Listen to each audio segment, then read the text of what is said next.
During the heyday of freak shows, there were people so odd, so disturbing, that even the circus drew the line. Some were outlawed for breaking legal limits, others for horrifying audiences, and a few crossed the wrong line at the worst time. As freak shows declined in the mid-20th century, thanks to shifting ethics, exposés from journalists like Henry, and the explosion of the internet, the most extreme acts were wiped from the spotlight. But their legacies didn't disappear. From forbidden twins to living wolfmen, these were the circus freaks the world tried to bury, but never could. Number 15. The nondescript. Julia was born in Mexico and became one of the most closely studied cases of hypertrichosis, her face and body covered in dense dark hair. She also had gingival hyperplasia, which enlarged her jaw and gums, giving her a striking, unclassifiable appearance. Promoters dubbed her the nondescript, not out of mystery, but because they simply didn't know how else to market her. She toured Europe and the US through the 1840s and 50s, dancing, singing, and astonishing crowds in multiple languages. In 1854, she married her manager, Theodore Lent, who continued exploiting her even in death. After she died giving birth, Lent had both her and her infant's bodies mummified and kept exhibiting them. Eventually, governments intervened and banned the display. Her remains passed between collectors until 2013, when she was finally brought home to Mexico and laid to rest. Pastrana wasn't banned while alive. She was banned once dead, when it became painfully clear that no one was willing to let her go. Number 14. Minnesota Iceman. The Minnesota Iceman was paraded around as a frozen missing link, half human, half beast, shown off in shopping centers and state fairs across the US and Canada from the late 60s into the early 70s. He was covered in hair, stretched nearly 6 feet, and appeared to have taken a bullet straight to the face. Frank Hansen, the showman behind it, claimed he was holding onto the body for a secretive millionaire who'd unearthed it in Siberia. Smithsonian experts were brought in and quickly labeled it a fraud, most likely made of rubber and latex. Not long after, Hansen swapped the original for an obvious copy and denied ever switching anything. The hoax faded into the background until 2013, when the entire setup was auctioned off on eBay and scooped up by the Museum of the Weird in Austin, Texas. It's still there. Despite being fake, the Iceman worked because it felt disturbingly real. It wasn't banned everywhere, but it was creepy. Number 13. Millie and Christine McCoy. Millie and Christine weren't just conjoined, they were tethered by survival, circumstance, and a world that refused to let them live freely. Born into slavery in 1852 in North Carolina, they were sold as infants to a man named James P. Smith. Unusually, he bought their entire family too, and paid for the twins to be trained in music, languages, and public speaking. They toured as the Two-Headed Nightingale, singing duets, playing piano, and speaking fluent English, French, and German. Their act was graceful and refined, but so was their strength. They performed with P.T. Barnum and other top shows for decades, gaining wealth and fame, though freedom always felt partial. When fire destroyed their home, they lost everything and spent their last years in poverty. Both sisters died of tuberculosis in 1912 at age 61. Even now, people struggle to separate their names. That's how deeply they were entwined, in body, in spirit, in legacy. Number 12. The Mammoth Lady. She stood perfectly still while a sketch artist from Currier and Ives traced every curve. The year was 1849.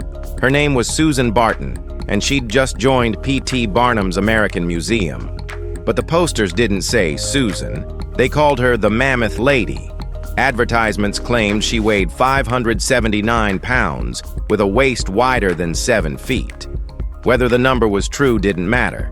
It packed the halls. but the woman herself was lost behind headlines and ticket stubs. There are no interviews or fragments of her voice preserved, just the drawing, just the weight. She might have loved the spotlight. She might have dreaded it. We'll never know. That's the brutal part of stories like hers, how a person becomes a number, a spectacle, a label. Mammoth. As if that summed her up. In truth, Susan Barton was a woman with a life, a voice, and a past. But no one cared to remember those parts. They only remembered the size. Number 11. Cardiff Giant. In 1869, workers in Cardiff claimed to have found a 10-foot-tall petrified man buried in a farmer's field. Headlines exploded. Church leaders called it biblical proof of ancient giants. Crowds poured in. But it was a ruse. George Hull, an atheist and cigar dealer, masterminded the stunt to mock literal interpretations of Scripture. He commissioned a massive gypsum statue, stained it with acids and ink, and buried it on his cousin's land. A year later, it was discovered during a planned well dig. When P.T. Barnum couldn't purchase it, he built his own replica and claimed his was the real one. Eventually, Hull came clean, revealing the whole thing was a social experiment in gullibility. Today, both statues still exist. Hull's original in Cooperstown, Barnum's in Michigan. The Cardiff Giant wasn't banned for being fake. It was banned in some cities because it held up a mirror to the public, and not everyone liked what they saw staring back. Number 10. Johan K. Peterson. Johan never planned on becoming a sideshow attraction. Truth is, he didn't plan for much. His body just wouldn't stop growing. Born in Iceland in 1913, he was a regular boy until about 15. Then something shifted. By 17, he stood close to 8 feet tall. Rumors claimed he could lift cars, but the reality was far from easy. Aching joints, limited movement, and non-stop strain. Regular jobs weren't an option, so he leaned into the only thing that set him apart. First came European vaudeville, then the circus. In 1948, Ringling Brothers brought him to the U.S. as the Viking Giant. His clothing, trailer, and bed, all built from scratch. He acted in films, posed for photos, and lived under the gaze of strangers for years. But his private life stayed locked away. After a serious injury in the 60s, he returned to Iceland, living quietly until his death in 1984. He rarely spoke of fame. It was just something that came with being watched. Now let's move to number 9, May Joe. George Francis Ethinger was born in 1905 with a body the world didn't know how to explain. A parasitic twin fused to him meant he carried 3 legs, 3 buttocks, 3 stomachs, and 2 kidneys. More than that, George was intersex, something 1900s America had no real language for. So, they turned confusion into curiosity, and curiosity into currency. Under the name May Joe, he joined Buffalo Bill's Wild West and Pawnee Bill's Far East show, billed as the three-legged he-she. Promoters spun legends around his body, inventing details to feed the spectacle. His parents had tried exhibiting him locally, but the public recoiled, until the circus offered a stage and a paycheck. He performed under names like Joe Pearl, Elsie Lynn, and Josephine Pearl. Each identity pulled him further from himself. His existence challenged every label, but no one wanted the truth, just a sideshow. When the crowds vanished, so did he. Number 8. The Giant of Constantine. Julius Koch was one of the tallest men ever put on public display. Born in 1872 in Germany, his height remains debated but is believed to have surpassed 8 feet. His size stemmed from a pituitary tumor, which also left his legs severely damaged. By his late 20s, Koch developed gangrene and underwent a double leg amputation. But the show didn't stop. Outfitted with prosthetics, Coke continued making appearances despite limited mobility. In 1902, he starred in a silent short film titled The Giant Constantine, designed solely to emphasize his immense size. That same year, he died at just 30. After his death, his skeleton was preserved and now resides at the Museum of Natural History in Mons. Coke wasn't banned for misbehavior. Some authorities simply found his presence too disturbing for public view. His condition was medical, not monstrous. But that didn't stop certain cities from labeling him too much for public eyes. Number 7. Mechanical men. Back in the early 1900s, one sure way to earn attention and a paycheck was pretending to be a machine. One mysterious act, known only as No Name, became a sensation by mimicking a flawless automaton. Dressed in refined clothing, he moved with clockwork precision, his face locked in an unsettlingly blank stare. Hidden wires trailed from his costume, and a woman, likely his assistant, would operate him on stage, tweaking the illusion. His manager even dangled $100 to any woman who could make him smile. During a war bond event in Washington, D.C., the machine stunned the crowd by tumbling down the Treasury steps and walking away unscathed. Newspapers didn't call him a man, they called him It. The headlines marveled that no parts broke, that no gears fell loose. To many, it sealed the myth. He wasn't real, just invention, not flesh. But behind the wires and blank expression was a living, breathing performer, masterfully blurring the line between man and machine. Number 6. The original skeleton dude. No one expected John Coffey to end up in a freak show. He was born in 1852 in Piqua, Ohio, a regular guy until his body began wasting away. Slowly, year by year, he grew impossibly thin. No doctor had answers. But John didn't hide. He turned his vanishing frame into a career.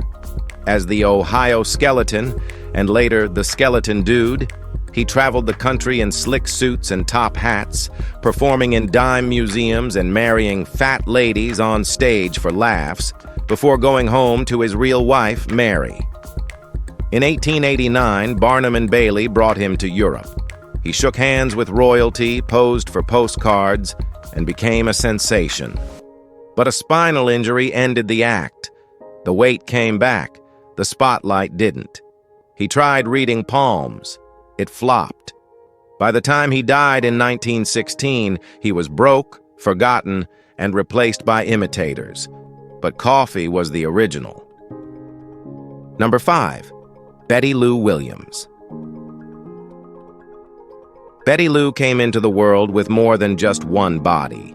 Born in 1932 in Albany, she had a parasitic twin growing from her torso, 2 legs, 1 arm, and part of a head fused to her abdomen. Doctors called it rare. Ripley's called it a ticket. By age 2, she was touring. People paid to stare. But Betty Lou wasn't the sideshow they expected. She was bright, kind, and endlessly composed. By her teens, she'd made enough to send all 11 of her siblings to college.